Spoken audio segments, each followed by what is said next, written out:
Tonight's film is unlike any other you have seen. You will see decapitations, exploding bodies, and gallons of blood.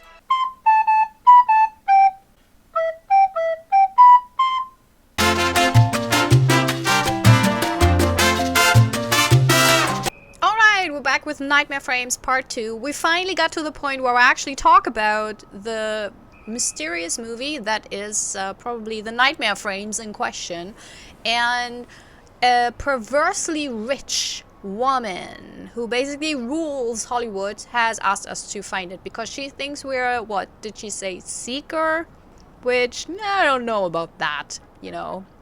Also, I don't think I ever clicked on the right mousepad when it comes to Dave Morrison.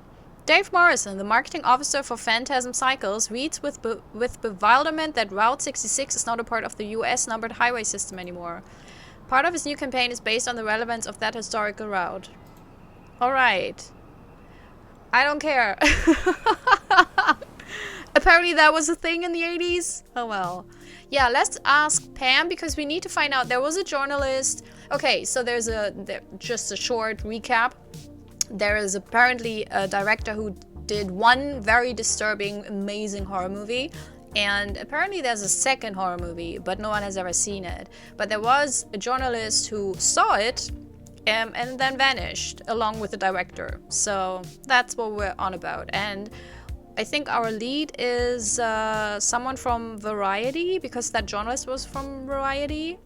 And so I wanted to ask film folks about it. So let's go. Are you busy? Always am. What do you need? Does the name Edward Keller sound familiar? Edward Keller? Keller. If you give me a minute, I can check the archives. I doubt he'll be there. He was a horror film director in the 60s. Unfortunately, in that case, I can't help you, Ellen. It's okay. Okay, so he didn't help. Maybe James Crosby. He's in the cult. You might know about weird goings-ons. Ellen, my favorite screenwriter. How can I help? Do you know anything about Edward Keller? That name doesn't sound familiar to me. Is he an actor? No, a director.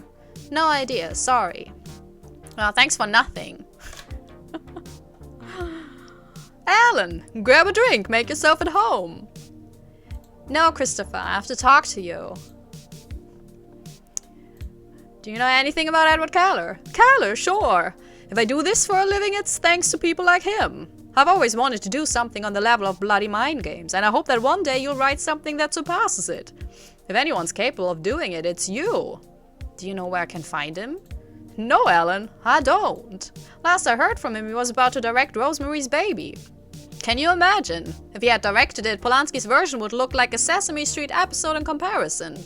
So why the interest in Keller? Just curious. Well, I'm sorry I can't help you. Shit. Well, that was a load of nothing. Who else can we ask? Vicky is gone from the diner. I don't think the cook has heard about it. Can we talk to Dave Morrison? No, he won't be in the mood. Okay. Have you seen all those girls dressed like Madonna? Fashion? No. Lack of personality. Says the guy in the white shirt and that kind of beard. Oh well. So Shallon Road was where the rich lady lived. Peter Evans' mansion. Just... Well, let's go to Astounding FX because they might know something. I mean, they're into the horror and the crude horror business. What's up, dude? Do you know Edward Keller? Edward Keller, man. He and his work give me the creeps. Why's that? Have you seen his only film? It's from '67, very low budget, and at that time, no other film had such realistic makeup effects. Realistic effects? He probably killed people. Before Tom Savini came along, nobody had seen amputations and decapitations of that level on screen. What's your point? What has it that there was no makeup effects department on that film? What are you saying? Only the director was present at the premiere. None of the actors attended. None of them have been seen again in any other production. From what I heard, they were not professional actors. It was normal that they didn't appear in any other films. Yeah, but they would have been invited to the premiere, dude. That's all I'm saying. I'm looking for Keller. You wouldn't know where I can find him. No fucking clue, dude. He vanished off the face of the earth. Although Wayne is the Keller expert here. Who's Wayne? My partner, man. He's a Keller nut. Just a sec. Wayne! Hey, Wayne, you idiot! Alan Goldberg wants to talk to you about Edward Keller. Dude, you better write something good. We just turned down a contract with New Line Cinema. Cut it out, man. They both sound the same, okay? Tell him about Keller. What do you want to know? Mark here says there were no makeup effects in Bloody Mind Games. Oh yes, that legend. Bullshit. Kristen Masterson, who played Mary, was in several episodes of Happy Days in the 1970s. In the movie, they smashed her face. Mark, buddy, you're so gullible. Man, the one in Happy Days is another Kristen Masterson. That actress denies having worked with Keller. It's the same one, for fuck's sake, older, but she's the same actress. Not again. We've been through this before. You know, man, Keller had the craziest theory. According to him, an actor should not appear in any more films once he finishes his role. This way you avoid the schizophrenia of seeing the same character in two unrelated stories. That's where that absurd urban legend comes from, Mark. People think he really killed them. Oh, fuck off. You fuck off. Okay, everybody, calm down. I was just curious. What might in fact be true is, well, word on the street is that they used real corpses for the deaths. According to the crew credits, Keller was in charge of makeup effects. I know the craft, man, and either Keller was a genius or, well, I used real corpses. Tell me about Keller. There's not much else to say about it. Nobody knew about him until he released Bloody Mind Games. It was a very cheap film, yet touched by the hand of a genius. It was released in only a few theaters and didn't gross much. However, the reviews praise it to no end. Nobody has seen anything like it before. It blended psychological horror with the gimmicky really well. Romero, Friedkin, Polanski, and even Hitchcock raved about the film, and a cult following soon began to develop around it. Have you seen it? Yeah, I gotta see it as a kid in the cinema. As a kid! It's a fucking masterpiece. It's a Keller, right? It was only seen once, at the premiere. He gave a really crazy dissertation about fear. Nobody knew what he was talking about. He left during the screening. He was never seen again. Well, he gave a couple of interviews not long after, although there's a rumor that the answers were not his. A fake interview, you know? I want to find him. Well, you have your work cut out for you, pal. Nobody knows where he is. They call him the J.D. Salinger of horror. Hell, Salinger is easier to track down. Although I'll send you for a hike if you do. Has no one been in contact with him? Was he married? Did he have children? Fuck, I've been looking forward to this for months. What are you talking about? Mark, listen carefully. You're gonna shit yourself. Keller had a daughter with his partner, some Kate, Kimberly, whatever. The girl was named Elizabeth. Elizabeth Keller. Something happened to the couple and Keller took charge of her daughter rather unwillingly. Their relationship wasn't very good, so Elizabeth cut ties with him. She took off and changed her name. She's quite popular nowadays. What? We all know her. Even our friend Goldberg has insulted her in an interview. Wait a minute. You can't be serious. Eliza? From Eliza's Mansion of Horrors? Bingo. You're fucking with me, right? How do you know that? Tracy told me. Tracy? From Hello, Mary Sue? She had a fling with her. Apparently one night she was feeling down and vented to Tracy. She didn't get along with Keller and walked out on him at the age of 13. If there's anyone who might know more about Keller, that might be Eliza. Although going by the dates, she must have flown the nest long before the premiere of Bloody Mind Games. I don't know if she will be of much help. I can't believe it. What do you know about his last film? Edward Keller's last film, huh? It's a myth, man. A hoax some guy from Variety made up. It doesn't exist. There's no record of it in any production company. And if it really existed, fuck, I'd give my right arm to see it. I need to speak with Eliza. Where can I find her? I think that video game she's starring in is coming out tomorrow, and she's presenting it at a Radio Shack. I have no idea which one. Tomorrow? What about today? Right now, she must be shooting Eliza's Mansion of Horrors. But I don't know in which studio. Sorry I can't help you. Don't worry, you've been very helpful already. I know whom to ask. Keep me posted if Eliza decides to talk to you. Although I really doubt she will, after all the shit you've talked about her. We'll see if there's any luck. Oh yeah, did we talk about shit about her? Shit. I still have to make 13 feet of intestines. So anything else, man? No, I think that's all. Then I'm off. Thanks, Wayne. Thanks to you, buddy. Wayne is the right dude. Try not to take a dump on the genre in every interview you give. Too young to fall in love. I don't know the songs, I don't know the melody. I love these two dudes, man. They're my favorite characters. I would have loved to play as them. Like, man.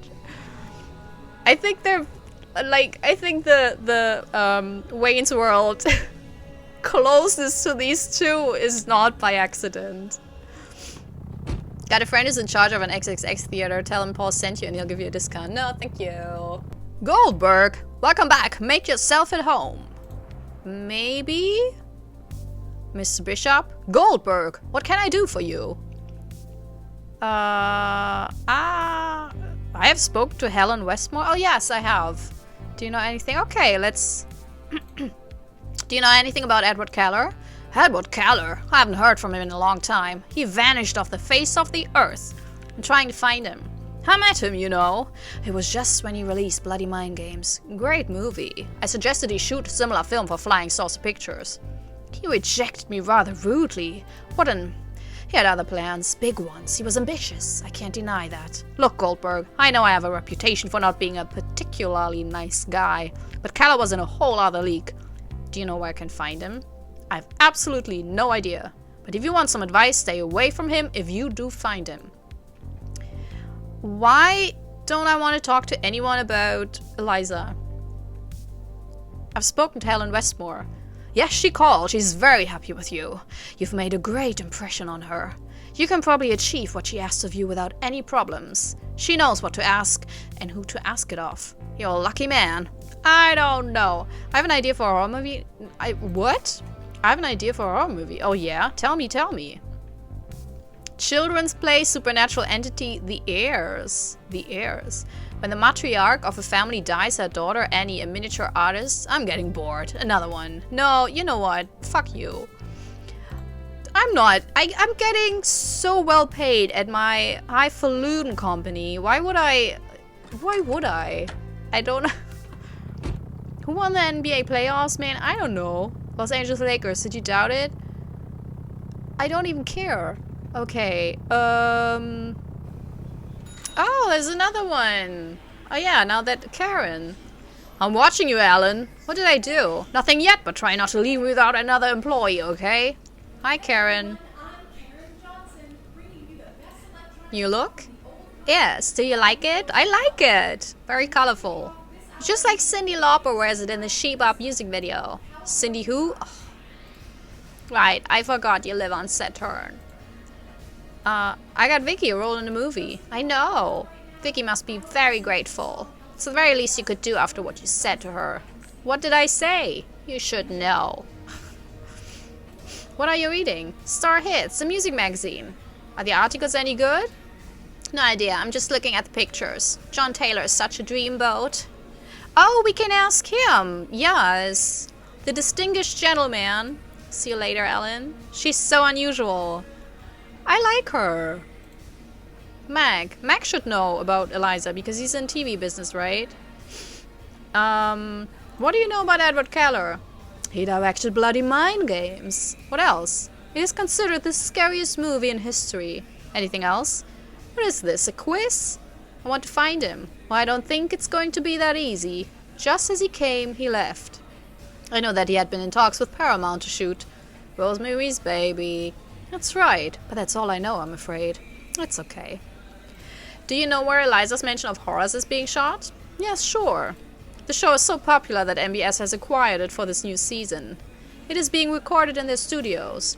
I don't know which stage exactly, but my friend John is at the guard booth today. He knows. Tell him you're there on my behalf and he'll let you in without a problem. Thanks a lot, Mac. I wish I could be there when Eliza smacks you in the face, because she's going to, you know. I'm afraid so. Cool. Thank you, Meg. Love you. MBS Studios.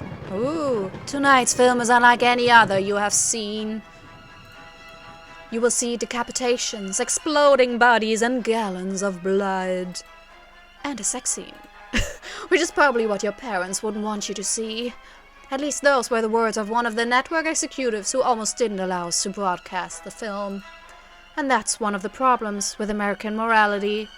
We can show you how to open a body with a chainsaw, or 1,001 ways to torture a person. Acts against nature. But if you see a boob, all alarms go off. But have no doubt that this executive who didn't want you to watch tonight's movie is paying a dominatrix $120 an hour to get whipped right now. Cut! What? What do you mean cut? Since when do managers double dip as directors? She can't say that. What can I say? Wow, You're saying how Leighton is into BDSM? And isn't that true? Of course it's true. That's precisely why you can't say it. Who cares? I'm sick of that jerk.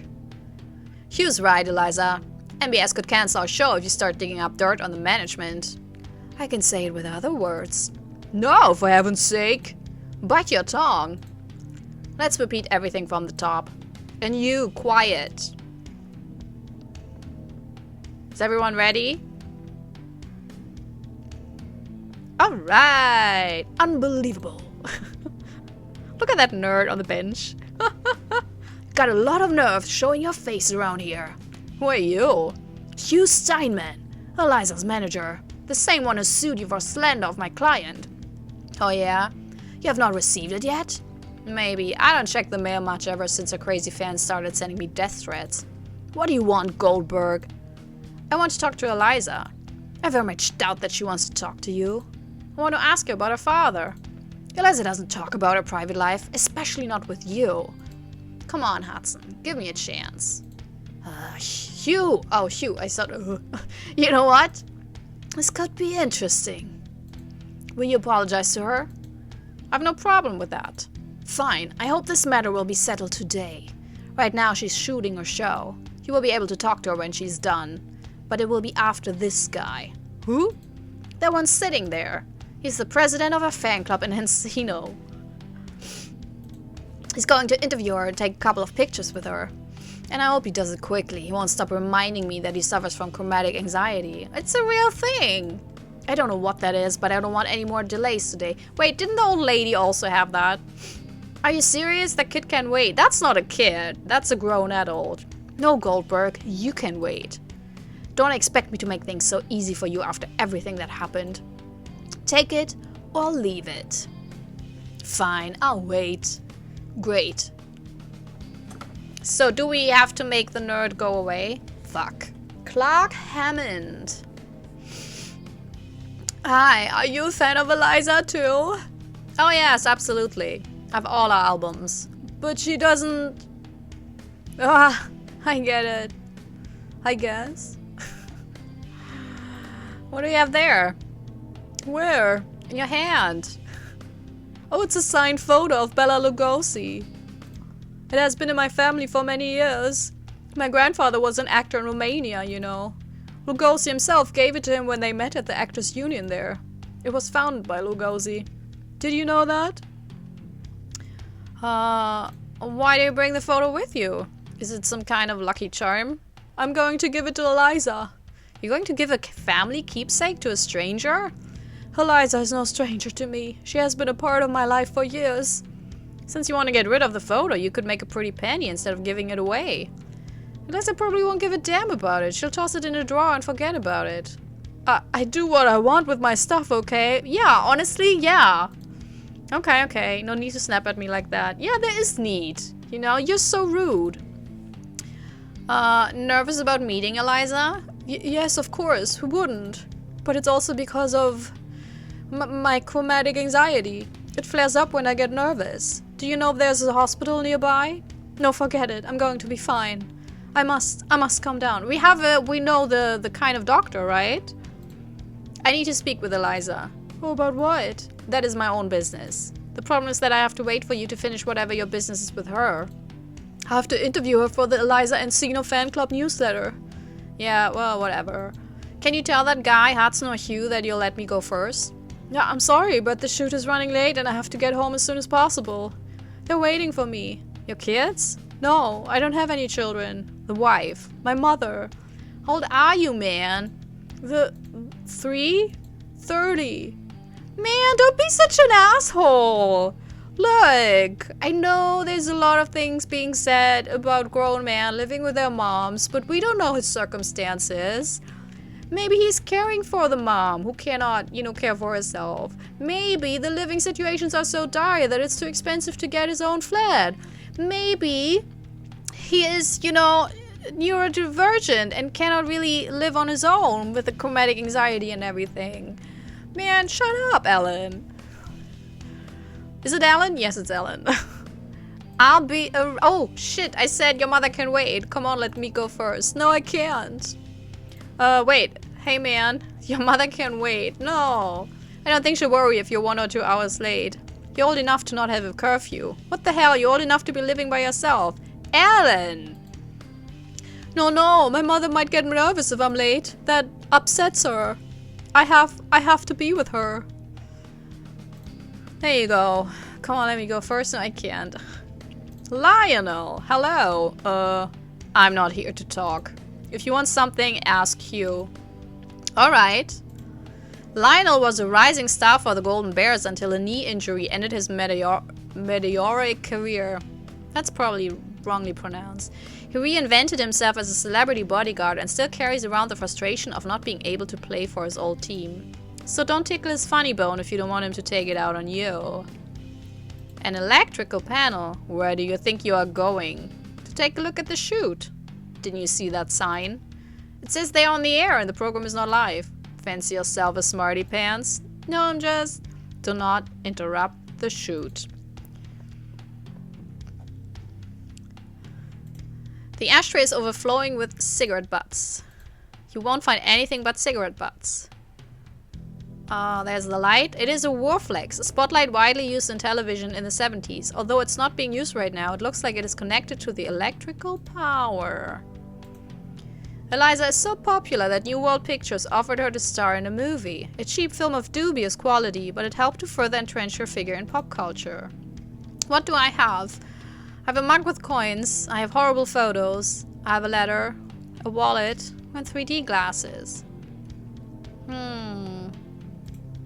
It probably controls the power on the film set. The on-off switch appears to be broken. Oh, moving Eliza's figure reveals a box of electrical switches. It is closed. Now it's open. You see several electrical switches. They are all flipped up except for one. Do it. Isn't it too hot in here all of a sudden? Oh, that is so mean. Poor Clark. God damn it. You won't find anything? Okay.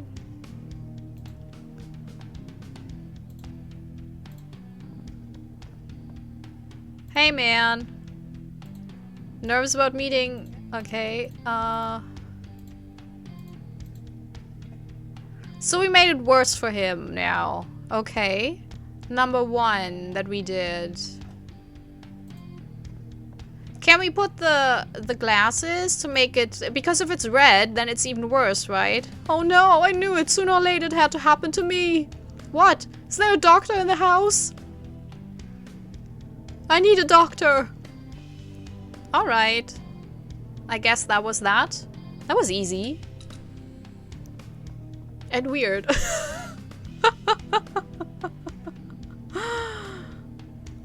I didn't do anything. Where's that guy? What? What guy? He had to go. Why? I have no idea. Better that way. We're running late. Eliza will be with you in a second. Thanks, Hudson. Hugh. Behave yourself, Goldberg. Yeah. Do I get a slap? You're Alan Goldberg, right? Yeah. Alan Goldberg, the screenwriter. That's me. I know you are, but I wanted to be sure before I did it. Bam! Do what? Oh, Ellen, this. Shit. That hurt. You know what hurts? For a person you admire to insult you every time he gives an interview. Yes, that's what I wanted to talk to you about. Fuck, that hurts. I don't like interviews, Eliza. I usually drink too much beforehand. That explains a lot. One day, someone asked me what I thought of you as a horror icon. I remember it quite well. A stripper that used horror to make teenagers horny. Something like that. Not something like that. Those were literally your words. Magazines love feuds, and they ask me that question again and again. And when I'm drunk or hungover, I play along. By calling me a slut, that is more than just playing along. In fact, I don't even know why I'm wasting my time with a sexist pig like yourself. Eliza, I'm sorry I said those words. I tend to be a jerk most of the time. You are. I know I've earned that slap and every other slap you want to give me. I just hope your fans don't follow your lead. What do you mean? I get threats from them every day. Really? I had no idea. Don't worry about it. I don't pay much attention to them. Although I just met one of your fans, he had the same look as Mark David Chapman. I can't tell you how sorry I am, Ellen. In a way, I feel responsible for it. Well, calm down a little bit. I've dedicated you a few choice words in some of my programs. In one of them, I said that I would like to see you guillotined. Those idiots must have taken it seriously. Don't feel guilty. It's what I get for being a loudmouth. I'm in the middle of a shoot. I can address them now and get this over with. Don't worry. Shall we call it even? Sounds good to me. Come, let's sit down. It's not even. All right, Ellen. I know you didn't come just to apologize. What can I help you with? I would like to talk to you about your father. My father? Edward Keller. How did you... I guess it doesn't matter. I've spent my whole life trying to hide the fact that I'm that bastard's daughter, and to be honest, you're the last person I feel like talking to about this. But whatever, go ahead. Just promise me you'll keep it a secret. Of course. Okay, Ellen Goldberg. Shoot. Would you know where I can find him? Hopefully rotting in hell. You've had no contact with him? None at all, and as you can see, my life has improved a lot since I don't hear from him. What was he like? There isn't much information about your father. A genius, according to most, but a horrible person in my eyes. He didn't like people, not even his family. The only thing he cared about was his work. His ambition led him to neglect everything in his life that didn't have to do with cinema. I owe nothing to that man, except for my love of horror films. It's the only damn thing he ever impressed upon me. I'm looking for his last film. Oh, I'm going to be honest with you. I don't give a shit about your father. I've been offered something huge if I manage to get my hands on the last film he shot. And I'm hoping I'll be able to find it. Ah, yes, that movie. The holy grail of cursed movies. I'm afraid it's nothing more than a legend, and it would not surprise me at all if he had made it up. He enjoyed being the center of attention. He was a very vain person. According to what I've been told, he released Bloody Mind Games and then vanished. Even when the film became a success, he still didn't resurface. He could have taken the opportunity to, as you say, be the center of attention. He was a very complex person, Alan. Don't try to make sense of everything he did or didn't do. Gee, I thought I'd find a clue as to this whereabouts here. I'm sorry I couldn't be of any help, but I'm glad to have talked to you, even if it was about this. It seems like you're on the right track towards not being a dick. I try not to be, but I'm not very good at it. No, you are not. Want some advice, Ellen Goldberg? Give up your search. Nobody who has stepped into my father's orbit has walked away unscathed. He was a manipulative psychopath. He loved to see people suffer. I think he loved that even more than he did horror movies. He drove my mother crazy. Did you know that? I'm sorry. He never laid a hand on her, but had absolute control over her. My mother was a strong, independent person. No one could explain how she could consent to that kind of relationship with my father. She ended up killing herself. I was 12 when it happened and he took care of me. I don't know if it was because he didn't want to deal with Child Protective Services, which would have distracted him from filming Bloody Mind Games. I ended up in a... Just a moment. I think I have a clue for you. I'm all ears. At that time, around 1966, my father joined a cult! They call themselves the House of the Black Light. It was just one of the many satanic cults that sprung up in LA when the hippie movement began to fizzle out. They said they worshipped the devil and who knows what else. But all they did was get high on LSD and fuck like rabbits. My father and a couple of other guys were the only ones who took it seriously. I saw them do horrible things to the girls. Oh no! They probably ended up like my mother. I walked out of there after 2 months. I had nowhere to go and I didn't know what I was going to do with my life. But anything was better than staying there. The thing is that 2 months ago there happened to be a report on NBS about New Age cults in LA. There's one called Sigma Omicron. And you know what? They were at the same farm that the House of the Black Light used as their HQ, and they interviewed their leader, some guy named Dan. That guy was already around in the 60s. He might know something about your father. I don't know how much time he spent there, but the leader of Sigma Omicron probably knows more than I do. Where's this farm? Do you know the Lost Canyons Golf Club in Simi Valley? Rings a bell. It is the first farm you come across heading north. Damn! Got a new location! Thank you very much for your help, Eliza. You're welcome, but remember, I've warned you about my father. He's a tornado that swallows up everyone around it. Be careful. And one more thing.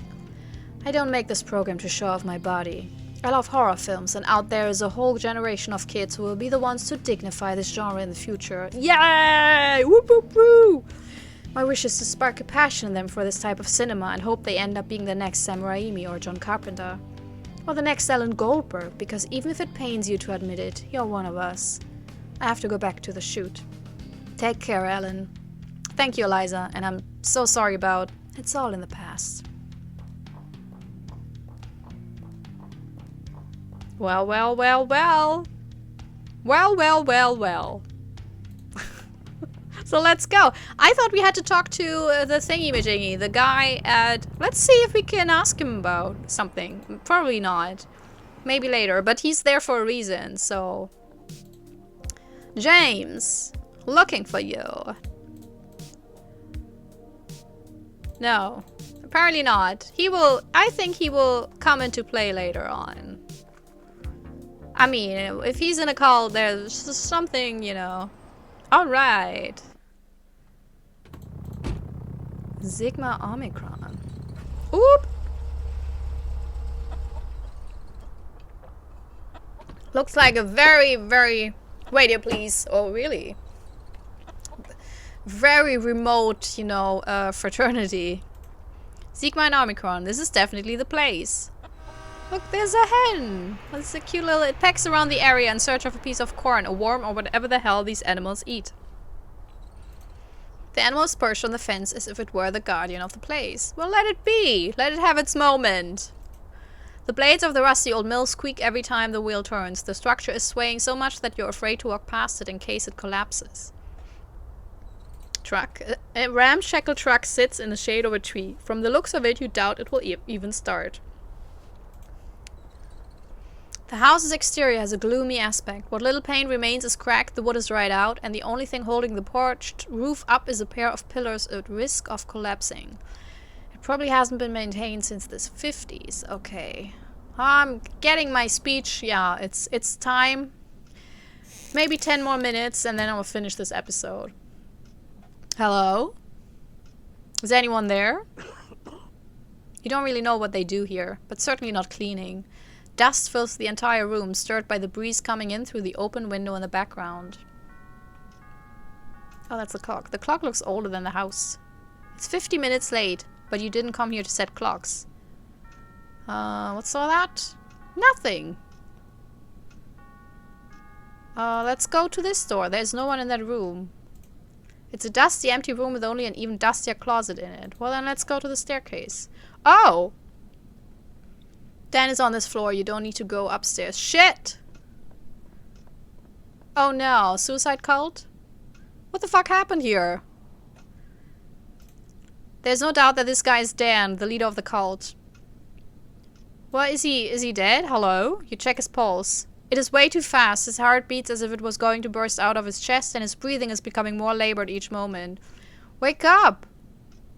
Can you hear me? You get no response. Shit, I have nothing.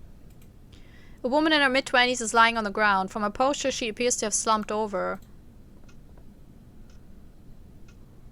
Her breathing is weak, but she's still alive. Okay, what did they do? You pick up the paper that was between the pages of the book. It is a list of plants you do not know, accompanied by their corresponding measurement in grams. Something tells you that that's what they've taken to end up like this. Oh, I need this to get to the doctor. Trophies. The taxidermist fantasy hanging on the wall shows animals native to the area, such as the red fox or the cougar. They seem to have been here even before this house was occupied by a group of devil-worshipping hippies. On top of the woodworm-riddled furniture, there are several books on ufology. There's a small drawer and a door. Oh, open. Can I open the... You try to open the door, but it is locked. You try to open the drawer? Everything inside looks rusty, except for a pair of scissors in relatively good condition. Alright, yeah. Steal the stuff while they're incapacitated. You read a random page. We will not need material goods when Ascension comes. Therefore, Daniel will accept yours in order to cover Sigma Omicron's expenses for the duration of the wait. Yeah, that's what they did. The same old. All the cultists have gladly accepted to drink the poison their leader has given them. There's not a drop left in the glass. But we don't want to drink anything.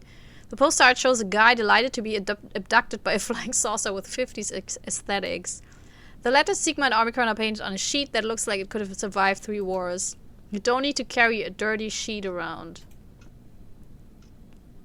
You peek under the hood. The guy looks to be in his late 20s. Okay, let's go to the doctor, to the herbalist, to help these weirdo people. You know, to help them survive. Also, I hope I'm not too dark. I'm still playing with my setup, with the lighting, after I moved everything.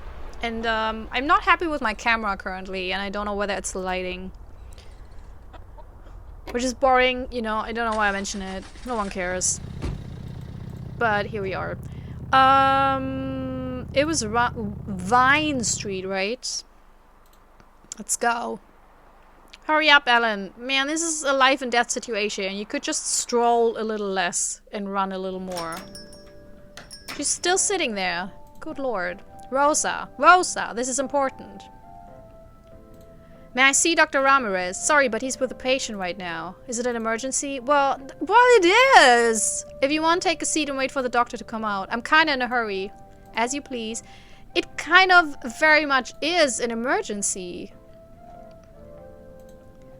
Give this to Rosa. I think you can help me with this recipe of sorts I have found. Let's see. Huh. Where did you get this? It's a long story. But I think someone threw a party with that stuff. Do you mean they ingested it? Yes, I think so. Oh god! Wait here! Yeah, that's what I thought, Ellen, you... Yes, Rosa? Rosa tries to keep her voice down, but you manage to hear the whole conversation. That one over there. Okay, don't worry, I'll take care of this.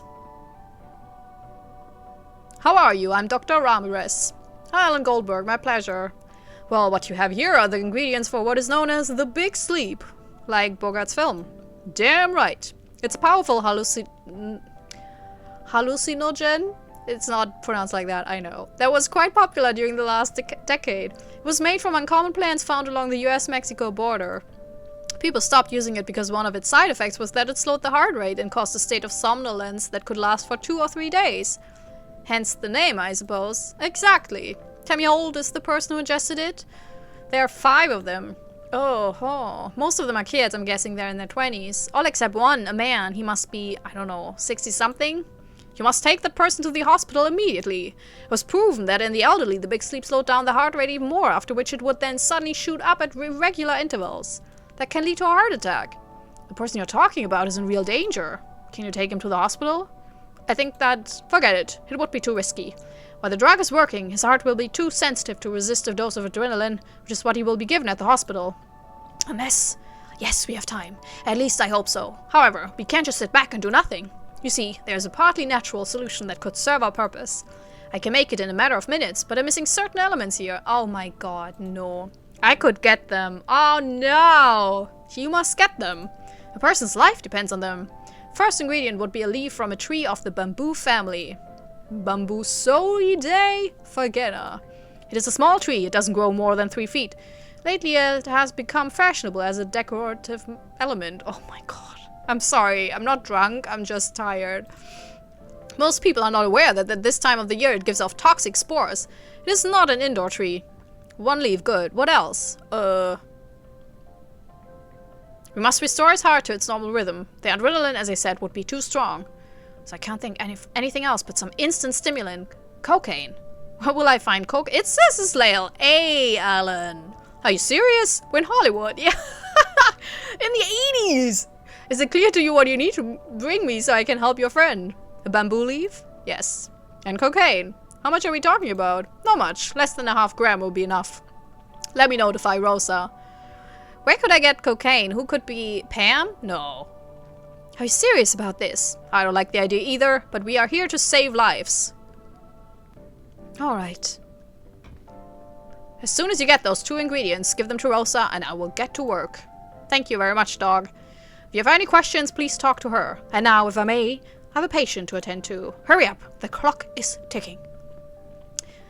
This is wild. I didn't think that we would end up here. I have to end this episode here. I'm so sorry that it's very short. But my voice is, I feel it, like I'm slurring. It's like I'm, you know, who is old enough when you had your Walkmans, you know, and the battery was still kind of going, but not as good anymore. And then slowly the songs became more, you know,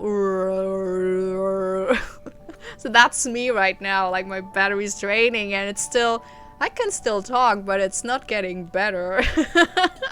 So yeah, I like how this is going because just a weird situation. Also, this is fun because I'm currently reading Adam Neville's The Last Days. I'm still in the middle of it, but it's super cool. It's about a cult. And it's like about a documentary filmmaker who has to research this cult that was from the 70s. And it's really well written so far.